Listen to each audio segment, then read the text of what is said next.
인생의 첫 번째 25년은 배우고 익히며 살아갑니다. 두 번째 25년은 무엇인가 되고자 살아갑니다. 세 번째 25년은 무엇인가 전하고자 살아갑니다. 나이 50은 두 번째 25년을 마무리하고 새로운 25년을 맞이하는 시기이지요. 인생의 큰 변곡점입니다. 지금 내 모습에서 세월의 흔적이 덜 보였으면 하는 것은 인지상정입니다. 젊게 사는 것이 대세인 시대가 되면서 누구나 청춘처럼 젊고 활기차게 살고 싶어 합니다. 그러나 세월은 막을 수도 거꾸로 되돌릴 수도 없습니다. 늙어가면서 누구나 거칠 수밖에 없는 노화의 수순들이 있지요. 나이가 들면 늙고 신체 기능이 떨어지는 것은 당연한 이치입니다. 또한 활기가 사라지고 타인의 의존도가 높아지지요. 하지만 개인의 노력 여하에 따라 삶의 질은 얼마든지 달라질 수 있습니다. 오늘은 나이가 들면서 실감하는 몸의 변화 세 가지와 그것을 예방하고 극복하는 방법들에 대해 말씀드리고자 합니다.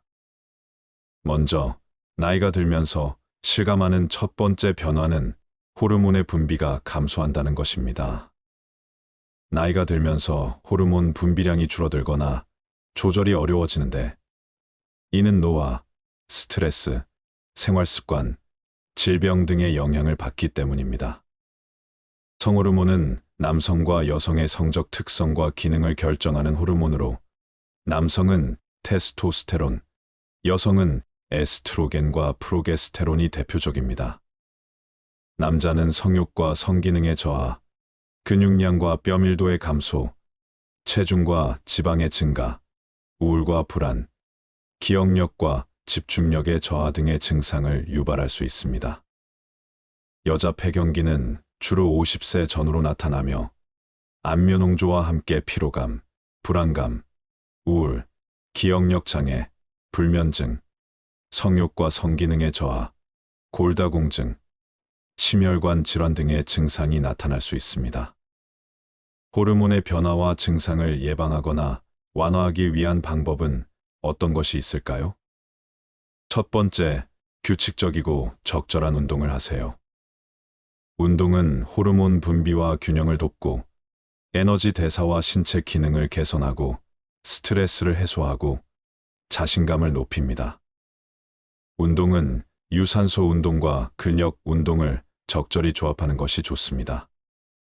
운동은 하루에 30분 이상, 일주일에 5일 이상 하는 것이 권장됩니다. 두 번째, 건강한 식습관을 가지세요. 과식을 피하고 정해진 시간에 균형 잡힌 식사를 하세요. 음식은 단백질, 탄수화물, 지방, 식이섬유, 비타민, 미네랄 등의 영양소를 적절히 섭취하는 것이 중요합니다. 단백질은 호르몬의 구성 요소이고 탄수화물은 에너지원이 되지만 과다하게 섭취하면 지방으로 변합니다. 지방은 필수 지방산을 제공하고 호르몬 분비에 관여하지만 과다하게 섭취하면 콜레스테롤과 중성지방을 높입니다. 식이섬유는 장 건강과 혈당 조절에 도움이 되고 비타민과 미네랄은 호르몬의 합성과 작용에 필요합니다. 음식을 선택할 때는 가공식품이나 당이나 염분이 많은 음식을 피하고 신선하고 자연스러운 음식을 선호하세요. 세 번째, 충분한 수면을 취하세요.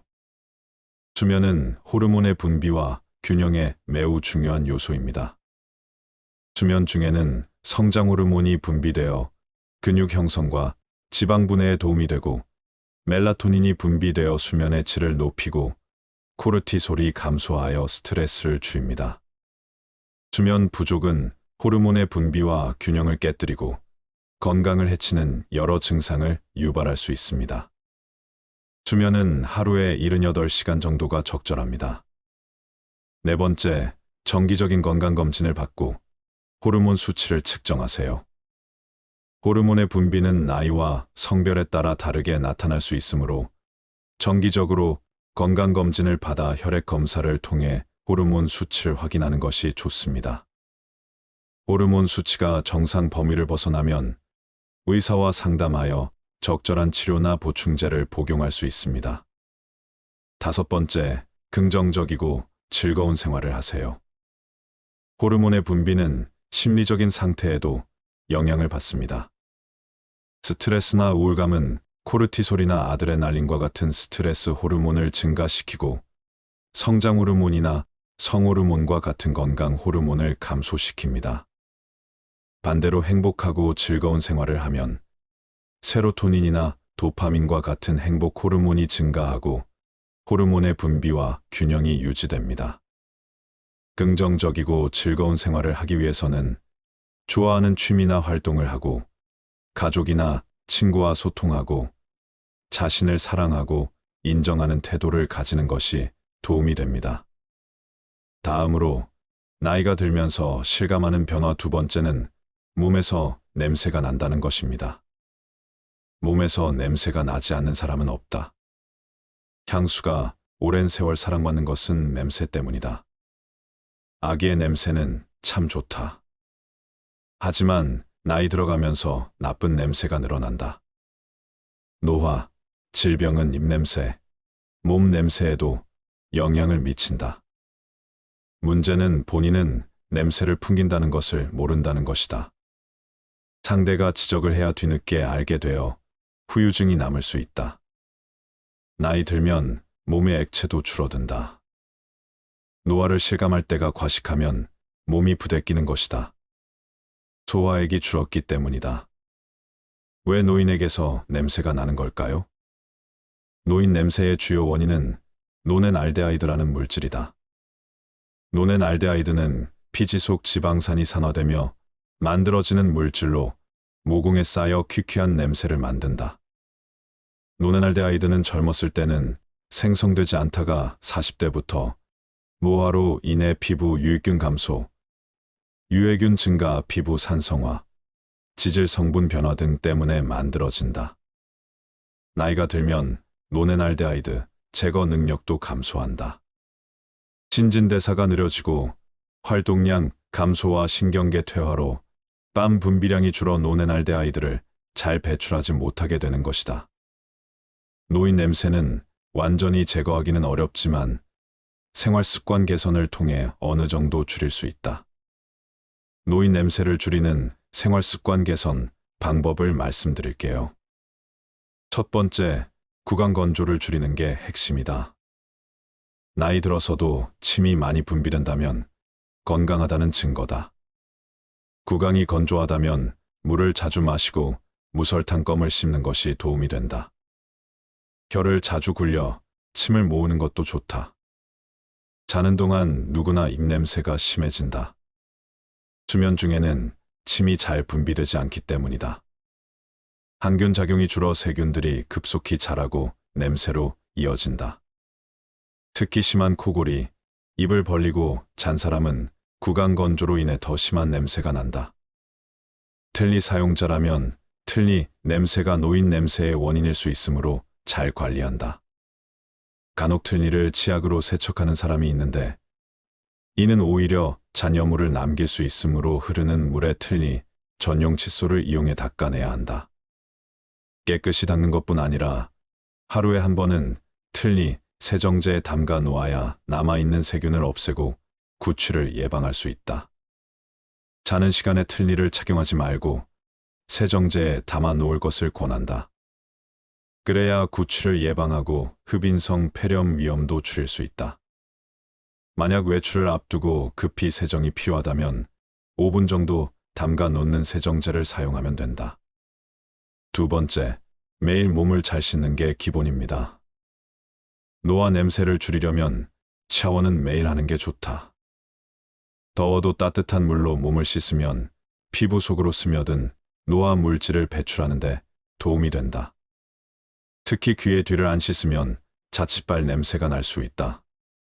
귀의 뒤, 배꼽, 발가락 사이에는 마이크로 바이옴이 많이 서식한다. 우리 몸에 사는 세균이나 바이러스 등 각종 미생물을 의미하는 마이크로 바이옴은 역한 냄새의 원인이 되기도 한다. 샤워를 해도 몸 냄새가 난다면 귀의 뒤를 잘 씻지 않은 경우일 수 있다. 샤워만으로는 부족할 수도 있으므로 일주일에 최소 2회 이상 입욕을 하는 것이 좋다. 피부를 불려 산화 성분을 제거할 수 있기 때문이다. 세 번째, 특이한 채취가 난다면 질병의 신호일 수 있어요. 노화로 인한 단순 채취는 질병이 아니기 때문에 조심하면 된다. 하지만 몸 냄새는 심각한 질병의 신호일 수도 있다는 것을 염두에 둬야 한다. 암모니아 냄새는 간이나 콩팥 질환, 치아를 닦아도 구취가 날 경우 위장 질환을 의심할 수 있다. 당뇨병, 파킨슨병도 몸 냄새를 유발할 수 있다. 겨드랑이의 불쾌한 냄새는 액취증일 수 있기 때문에 병원 진료가 필요하다. 양치질을 열심히 해도 위장병이 있으면 냄새가 날 수 있다. 위, 장에서 단백질 대사가 잘 안 돼 가스가 부패하면 호흡할 때 냄새를 풍길 수 있다. 잇몸병, 치주 질환, 편도 결석도 원인이다. 입속에 노란 알갱이가 있는 게 편도 결석이다. 냄새를 일으키는 휘발성 화합물이 농축되어 편도에 쌓여 돌처럼 굳어진 것이다. 저혈당도 냄새를 유발하는 특정 지방산이 나올 수 있다. 양치질이나 샤워를 해도 냄새가 나는 경우 이런 질병도 살피는 게 좋다. 네 번째, 물을 자주 많이 마신다. 나이 들면 몸의 액체가 줄어든다. 신분비가 줄어 구취를 일으키고 피지선 분비가 감소해 불쾌한 채취를 풍긴다.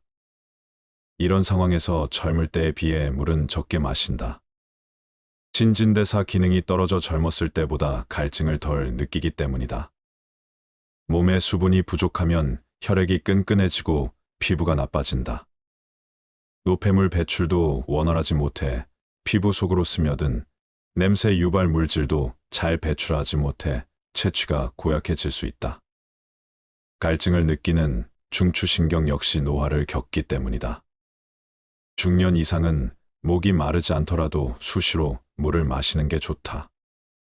냄새를 줄이고 신진대사가 활성화되는 장점도 있다.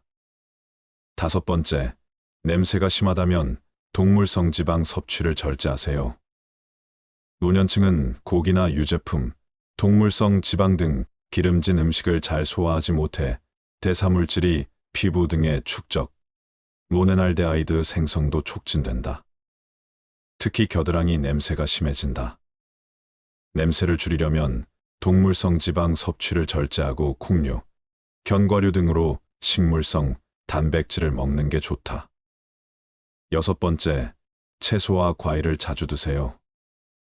채소와 과일의 항산화 성분은 몸의 산화노화를 방지해 냄새 유발 물질이 축적되는 것을 막을 수 있다. 강한 냄새가 나는 식품은 절제하고 여러 색깔의 채소와 과일을 자주 먹는 게 좋다. 채소와 과일에 함유된 항산화 성분, 피토케미컬은 산화 방지에 도움이 된다. 기름진 음식은 지방산을 많이 만들어 냄새를 유발할 수 있으므로 섭취를 줄인다. 일곱 번째, 햇빛 아래서 걷거나 운동을 하세요. 햇빛을 쬐며 걷기나 운동을 하면 몸의 노폐물이 땀과 함께 나와 냄새를 줄일 수 있다. 햇빛은 살균 효과가 있어 냄새 제거에 도움을 준다. 자외선에는 살균 효과가 있어 냄새 제거에 도움을 준다. 적당한 운동은 땀 배출량을 늘려 노폐물이 나오게 해 냄새를 줄인다. 여덟 번째, 술과 담배를 줄이세요. 노화와 함께 술과 담배를 즐기면 모네날데하이드 분비량이 증가해 냄새가 더 많이 난다. 음주는 모네날데하이드 생성을 촉진하고 흡연은 분해를 억제한다. 기름진 음식 섭취도 냄새를 악화한다. 비흡연자는 흡연자가 다가오면 담배 냄새를 금세 맡는다. 담배를 쥐는 손에서도 냄새가 난다. 하지만 흡연자는 자신의 채취 변화를 감지하지 못한다. 몸 냄새를 유발하는 노화 물질은 담배 냄새와 결합해 더욱 불쾌한 냄새를 만들어낸다. 몸 냄새를 줄이려면 담배부터 끊어야 한다. 아홉 번째, 수시로 환기하세요. 냄새 유발 성분은 호흡기를 통해서도 나온다. 숨 쉴 때 나온 냄새 유발 성분이 집안에 축적되면 냄새가 독해지므로 자주 환기한다. 방에서 냄새가 난다면 불쾌한 냄새가 방에 남아 있어 가족들에게 부담이 될 수 있다. 창문과 문을 열어 환기를 자주 하고 몸 분비물과 채취가 배인 속옷을 매일 갈아입어야 한다. 침구류는 자주 세탁하고 햇빛에 말리는 게 좋다. 10번째, 옷은 자주 갈아입으세요. 분비물을 흡수하는 속옷을 자주 갈아입자. 채취가 남을 수 있는 겉옷, 양말, 침구류는 자주 세탁하고 냄새가 사라지지 않으면 삶는다. 마지막으로 나이가 들면서 실감하는 변화 세 번째는 신진대사가 느려진다는 것입니다. 신진대사가 느려지는 이유는 여러 가지가 있습니다. 가장 큰 요인은 나이가 들면서 근육량이 감소하는 것입니다. 근육은 지방보다 에너지를 많이 소모하기 때문에 근육량이 줄어들면 기초대사량이 낮아집니다. 기초대사량이란 아무것도 하지 않아도 소모되는 에너지의 양을 말합니다. 또한 나이가 들면서 호르몬의 분비와 조절이 어려워지고 효소의 활성도가 감소하며 세포의 기능이 저하되는 등의 변화가 일어납니다. 이러한 변화들은 신진대사의 속도와 효율을 떨어뜨립니다. 신진대사를 높이고 대사성 질환을 예방할 수 있는 방법을 말씀드릴게요. 첫 번째, 규칙적이고 적절한 운동을 하세요. 운동은 근육량을 증가시키고 에너지 소비량을 높이고 호르몬 분비와 효소 활성도를 개선하며 혈액순환을 촉진합니다. 운동은 유산소 운동과 근력 운동을 적절히 조합하는 것이 좋습니다. 유산소 운동은 지방을 태우고 근력 운동은 근육을 키우는 데 도움이 됩니다. 운동은 하루에 30분 이상, 일주일에 5일 이상 하는 것이 권장됩니다. 두 번째, 건강한 식습관을 가지세요. 과식을 피하고 정해진 시간에 균형 잡힌 식사를 하세요. 음식은 단백질, 탄수화물, 지방, 식이섬유, 비타민, 미네랄 등의 영양소를 적절히 섭취하는 것이 중요합니다. 단백질은 근육 형성과 신진대사 촉진에 필요하고 탄수화물은 에너지원이 되지만 과다하게 섭취하면 지방으로 변합니다. 지방은 필수 지방산을 제공하고 호르몬 분비에 관여하지만 과다하게 섭취하면 콜레스테롤과 중성지방을 높입니다. 식이섬유는 장 건강과 혈당 조절에 도움이 되고 비타민과 미네랄은 신진대사에 필요한 효소의 구성요소나 활성화제 역할을 합니다. 음식을 선택할 때는 가공식품이나 당이나 염분이 많은 음식을 피하고 신선하고 자연스러운 음식을 선호하세요. 세 번째, 충분한 수면을 취하세요. 수면은 신진대사에 매우 중요한 요소입니다. 수면 중에는 성장 호르몬이 분비되어 근육 형성과 지방 분해에 도움이 되고 인슐린 저항성이 감소하여 혈당 조절에 도움이 됩니다. 또한 수면은 스트레스를 줄이고 식욕 조절 호르몬인 렙틴과 그렐린의 균형을 맞춰주어 과식을 방지합니다. 수면 부족은 신진대사를 저하시키고 비만과 당뇨병의 위험을 증가시킵니다. 수면은 하루에 78시간 정도가 적절합니다. 여러분, 개인의 노력 여하에 따라 삶의 질은 얼마든지 달라질 수 있습니다. 젊고 활기찬 노년으로 보내시길 바랍니다. 흔히 내뱉는 말이 있습니다. 저렇게 늙지 말아야지. 노화는 누구에게나 찾아오며 나이가 드는 것은 거부할 수 없는 순리입니다. 그러나 어떻게 늙느냐는 온전히 나에게 달린 문제이지요. 존경을 받는 멋진 노년으로 살 수도 있지만 손가락질 받으며 초라한 노년을 보낼 수도 있습니다. 사람이 사람답게 사는 것을 웰빙이라고 합니다. 그렇다면 사람답게 늙는 것을 무엇이라고 할까요? 그것은 웰 에이징이라고 합니다. 사람의 나이는 세 가지가 있는데 살아온 연수를 한 살씩 더해가는 숫자적 나이.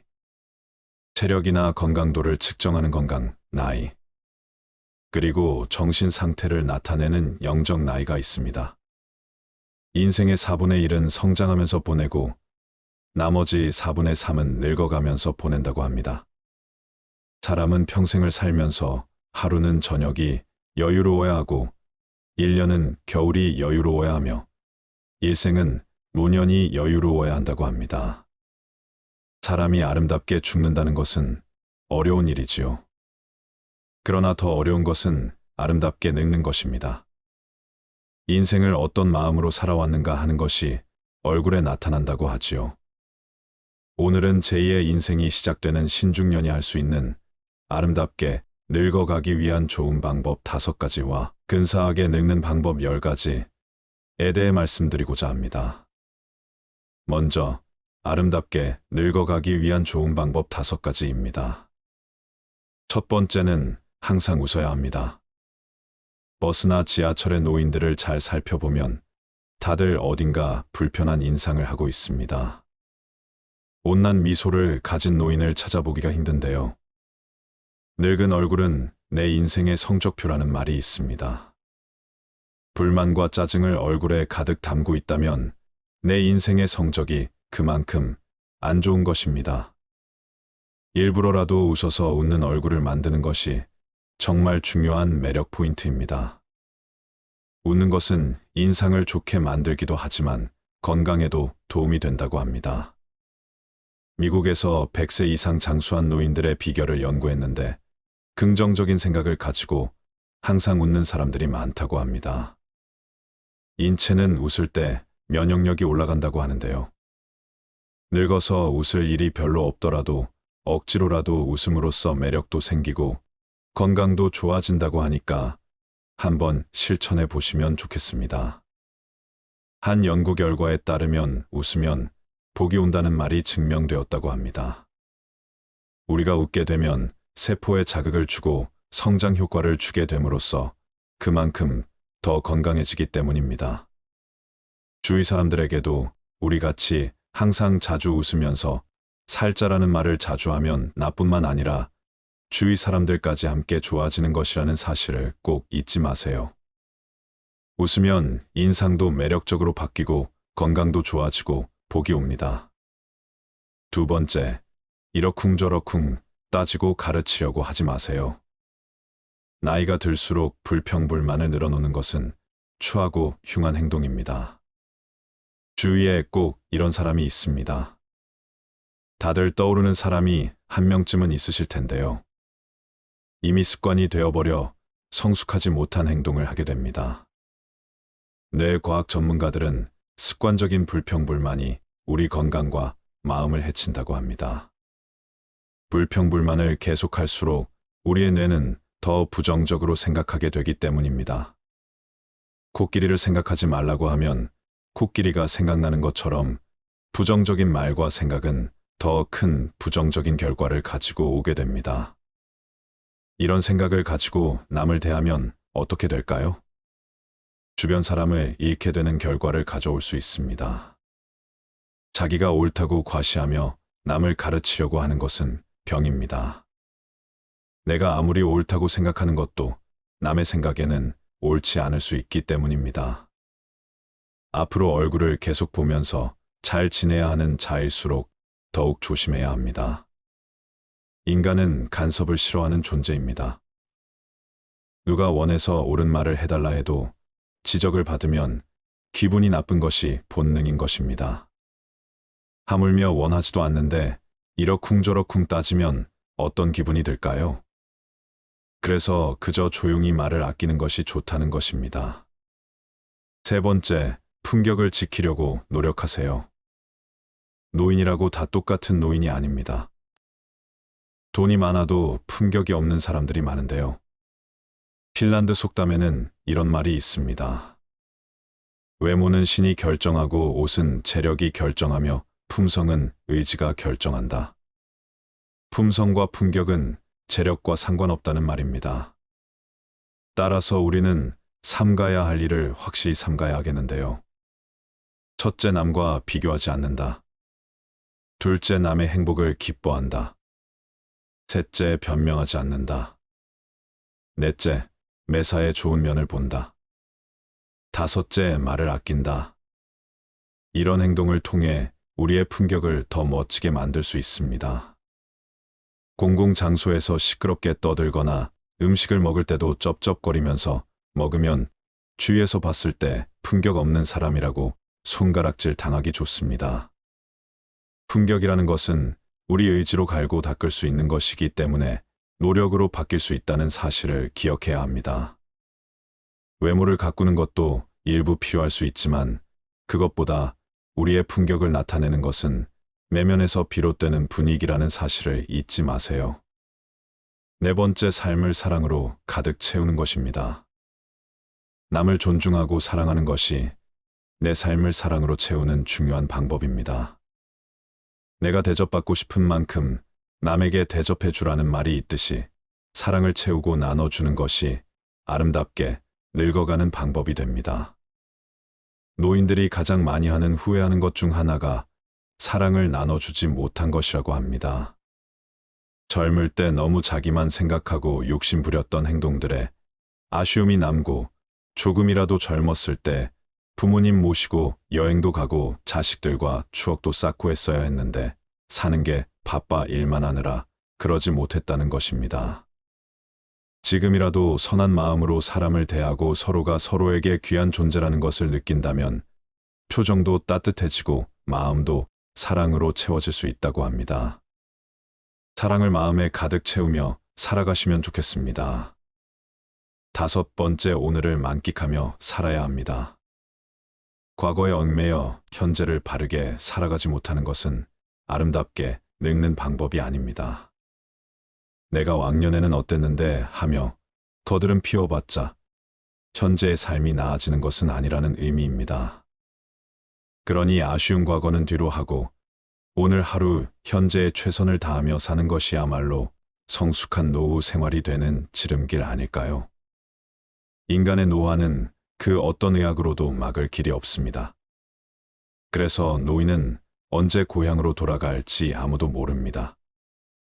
따라서 갈 때까지 그 노화를 아름답고 우아하게 바꾸려는 노력이 중요합니다.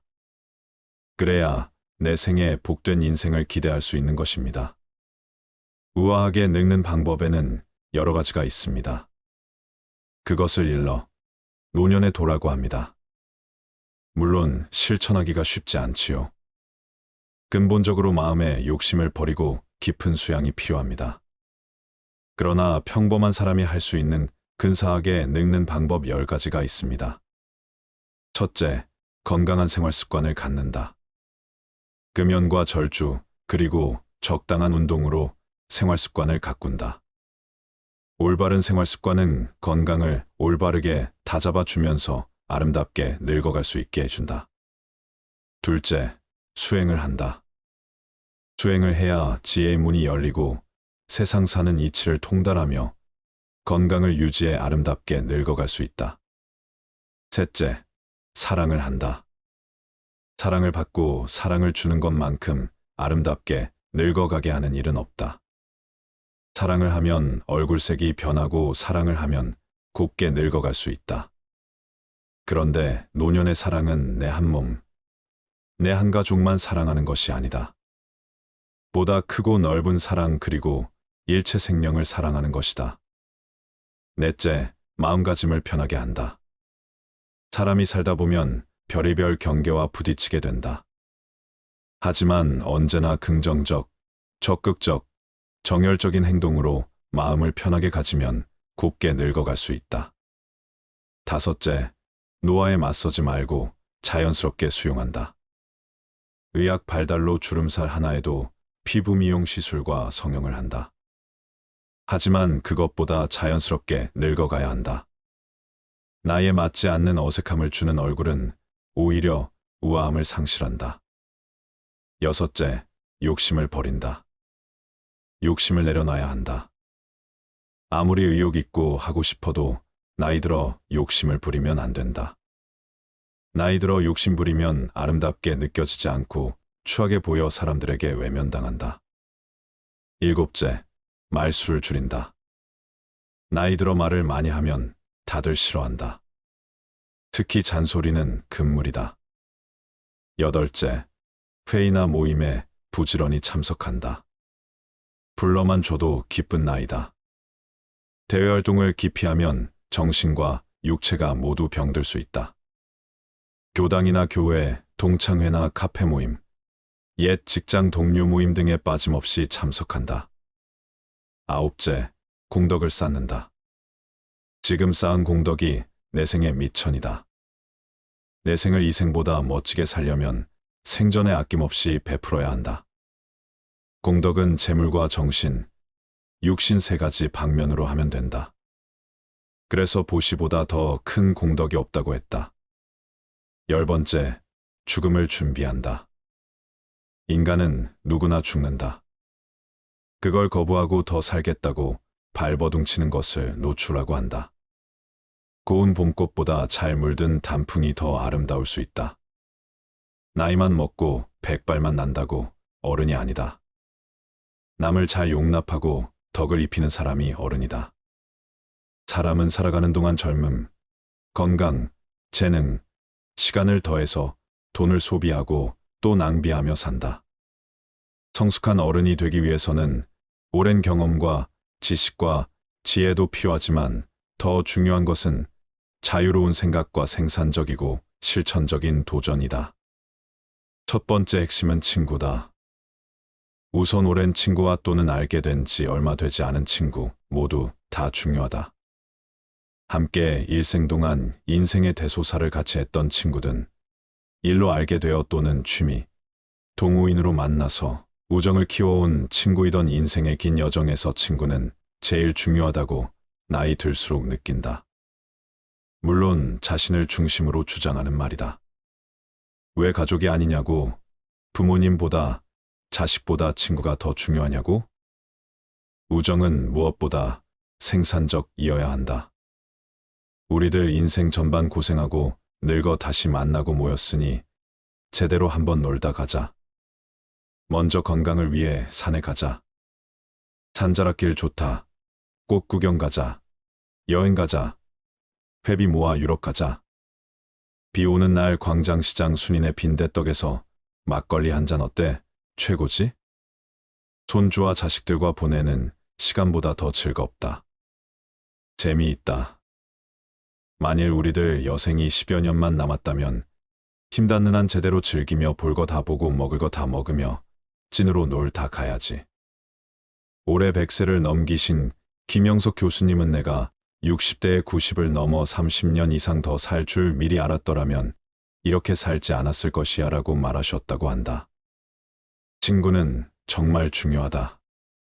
가족, 가정, 사랑, 일보다 어쩌면 제일 중요하다. 그러면 이제부터 친구들과 뭐 하며 어떻게 잘 놀까를 생각해야 한다. 두 번째 핵심은 가족이다. 가족은 무엇보다 더 중요한지를 따질 수 없는 관계이다.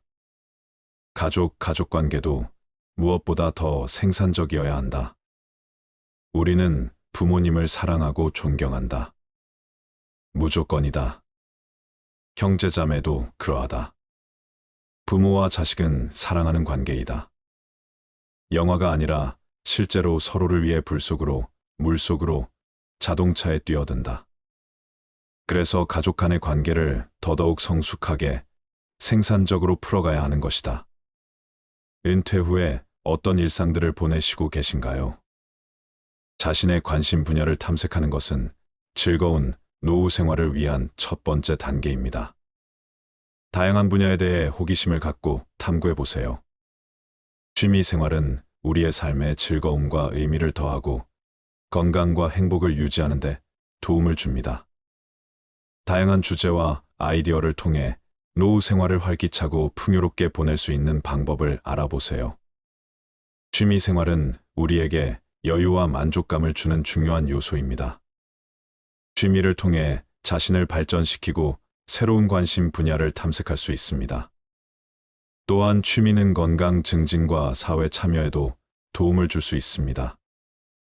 예술, 역사, 과학, 체육 등 다양한 분야의 책을 읽거나 관련된 온라인 강좌를 수강해 보는 것도 좋은 방법입니다. 관심 있는 주제에 대해 깊이 있는 지식을 습득하고 새로운 관점과 시각을 개발하는 것도 좋습니다. 이를 통해 자신의 역량을 넓힐 수 있고 더욱 풍요로운 노후 생활을 즐길 수 있습니다. 오늘은 노후에 하기 좋은 취미 활동에 대하여 말씀드리겠습니다.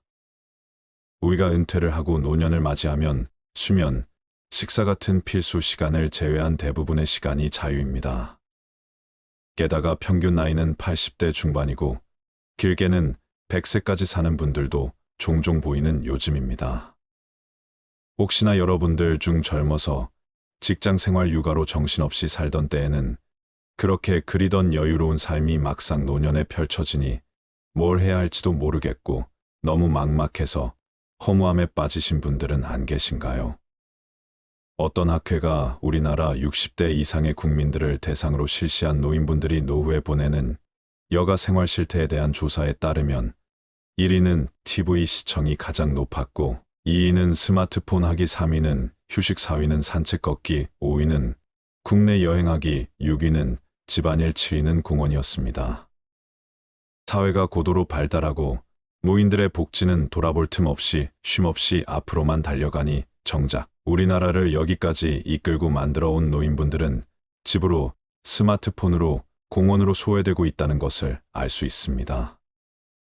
물론 나이가 들면 힘이 빠지기 때문에 할 수 있는 취미가 한정적일 수밖에 없다지만 그렇다 하더라도 우리가 집에 앉아 가만히 TV나 보며 죽는 날만 기다려야 할까요? 우리 개개인의 상황에 따라 맞는 취미를 찾을 수는 없을까요? 전문가들 또한 말합니다. 아무래도 요즘 정보 제공 서비스가 온라인 중심이다 보니 노인분들이 정보를 얻기가 어려우셔서 취미가 다양하지 못할 수밖에 없다고 말입니다. 그 예로 교통수단을 인터넷으로 예매하실 때 불편하다고 느끼신 분들이 60%, 그나마 노인분들 중 58%만이 인터넷 예매를 경험하셨다고 합니다.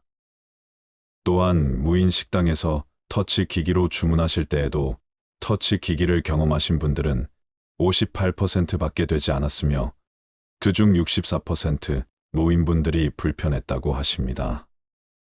따라서 이것은 우리 사회가 좀 더 노인, 친화적인 시스템으로 바꿔야 할 것은 바꾸고 바꾸지 말아야 할 기존의 것은 바꾸지 말아야 한다고 볼 수 있겠습니다. 그러니 여러분들께서 그동안에는 평생 자식과 남을 위한 희생의 땀을 뚝뚝 흘려오셨다면 이제는 그 땀을 스스로를 위해 흘려보실 생각은 없으신가요? 그런 의미에서 지금부터 여러분들께 노년에 하실 수 있는 취미를 몇 가지 추천해 드릴 텐데요. 그 전에 취미 생활을 정하실 때 중요한 것들이 있습니다. 첫 번째, 효율적으로 시간 배분을 해보세요. 처음에는 조금씩 시간 내어 한 가지만 하시다가 나중에 나에게 맞는 취미 생활이 몇 가지 생긴다면 하루를 더욱 알차게 보내실 수 있습니다. 가령 낮에는 체력 소모가 있는 자전거를 탄다면 저녁에는 음악 감상을 하실 수 있으며 아니면 낮에는 목공을 하시고 저녁에 바둑을 두실 수도 있죠. 또한 낮에는 사진을 찍고 저녁에는 블로그나 유튜브 영상을 제작하는 식으로 두세 가지의 취미를 병행하실 수 있습니다. 두 번째, 취미 비용을 줄여보세요. 대부분의 사람들이 여행이나 골프 같은 취미를 매번 하기는 힘듭니다. 따라서 내 경제 상황에 맞는 취미를 적절히 잘 선택하시는 것이 좋습니다. 세 번째, 건강 상태를 고려해 선택하세요.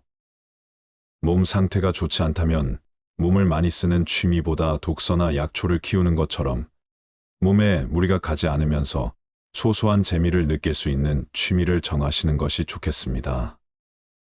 지금부터 노후에 여러분들께서 즐기실 수 있는 취미를 8가지 추천해 드릴 텐데요. 물론 제가 추천해 드린다고 이것을 꼭 전부 다 하시라는 압박을 느끼실 필요는 전혀 없으며 혹시라도 마음에 드는 게 하나도 없다고 하셔도 상관이 없습니다. 노후에 즐길 수 있는 취미의 종류가 이런 것들이 있구나, 취미를 즐기는 것이 그렇게 어려운 것이 아니구나 이런 생각만 드셔도 저는 성공이라고 생각하니까요. 그러니 그저 가볍게 한번 참고해 본다 생각하시고 들어주세요. 첫 번째 취미 활동은 수영입니다. 수영은 가장 돈을 적게 들이면서 관절에도 무리가 없고 위험성이 적은 최고의 운동입니다. 그리고 노년층에게 관절염에 좋은 사회성, 협동심 등 다양한 측면에서의 장점이 많은 운동이기 때문에 대한노인 재활의학회에서 권장하는 운동입니다. 또한 노인들이 불가피하게 넘어질 경우에도 수영을 한 분들은 균형 감각으로 인해 넘어질 때의 피해를 줄일 수 있기 때문에 더욱더 수영을 추천한다고 합니다. 그리고 요즘은 시골에도 동네 주민 스포츠 센터가 있어 수영장을 쉽게 접할 수가 있으니 동네 주변을 한번 둘러보시는 것은 어떨까요? 두 번째 취미 활동은 탁구입니다.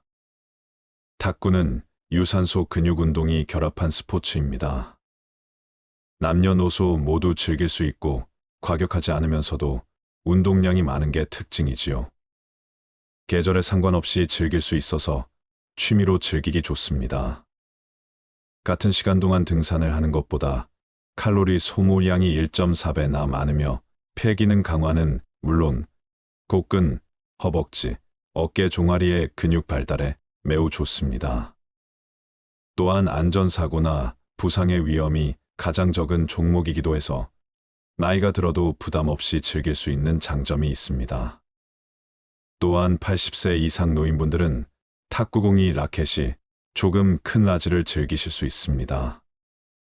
참고로 탁구는 노인종합복지관과 지역 탁구장에서 배울 수 있습니다. 그렇게 동호회에 가입해서 사람도 만나시면서 조금씩 배우시는 것도 추천드립니다. 세 번째 취미 활동은 베란다나 공터의 채소 키우기입니다. 노년 생활에서는 육체 활동이 중요한 만큼 집에서도 쉽게 움직이며 하실 수 있는 취미입니다. 그렇게 베란다나 텃밭에서 채소를 가꾸다 보면 채소뿐만 아니라 건강까지도 얻을 수 있어 일석이조입니다.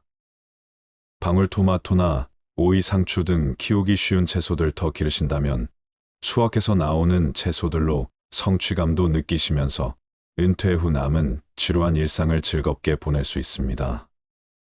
그리고 최근에는 은퇴 후 복잡한 도시 생활을 끝내시고 지방 전원주택으로 정착해 텃밭을 가꾸는 분들도 많으신데요. 이때 너무 마당이 넓거나 큰 전원주택은 잡초 관리나 집수리 규모가 커지므로 오히려 불편하실 수 있습니다. 그러니 환경을 잘 고려해 보시고 무리하지 않는 것을 권해드립니다. 네 번째 취미 활동은 악기 연주입니다. 전문가들은 노년에 악기를 연주하는 것이 우울증을 낮추고 치매를 예방하고 병원을 방문하는 횟수도 떨어뜨리며 폐 기능까지 늘리는 효과가 있다는 연구 결과를 밝혔습니다. 동호회 등에 참석하셔서 악기를 배우시면 새로운 친구들도 생기고 공연을 준비하시면서 잘해내고 싶은 새로운 목표가 생길 것입니다. 그래서 공연을 하고 박수를 받을 때의 성취감은 말할 수 없이 큽니다. 우리가 은퇴를 하면 스스로 위축이 많이 될 수 있는데 악기 연주를 하면 삶의 활력과 자존감을 채울 수 있습니다. 그래서 하나의 악기만 잘 배워두어도 봉사활동이나 재능 기부를 하시면서 삶의 활력을 찾을 수 있습니다. 다섯 번째 취미 활동은 독서입니다. 특히 도서관에 가서 책을 읽으면 딱히 돈을 들이지 않고도 여러 가지의 책을 읽을 수 있어서 좋습니다. 노년기에는 육체적으로 제약이 있기 때문에 다양한 경험이나 여행을 하고 싶어도 힘에 부칠 수가 있습니다.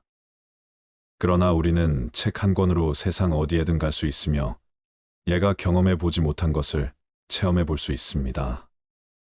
또한 우리의 뇌는 책을 계속 읽으면 책을 좋아하는 대로 바뀌기 때문에 꾸준히 책을 즐기다 보면 정신과 통찰력이 깊어진다는 느낌은 덤으로 느낄 수 있고 새로운 것에 관심이 생겨서 도전의식도 생길 수 있으니 독서는 단지 독서를 넘어서서 새로운 계기를 맞이하는 좋은 취미가 될 수도 있습니다. 6번째 취미 활동은 요가와 명상입니다. 요가와 명상은 내 몸을 살피는 동시에 휴식도 할 수 있는 최고의 취미입니다. 아무래도 나이가 들면서 관절이 약해지고 근육량이 줄어들면서 과격한 활동은 몸에 무리를 가져다 줍니다.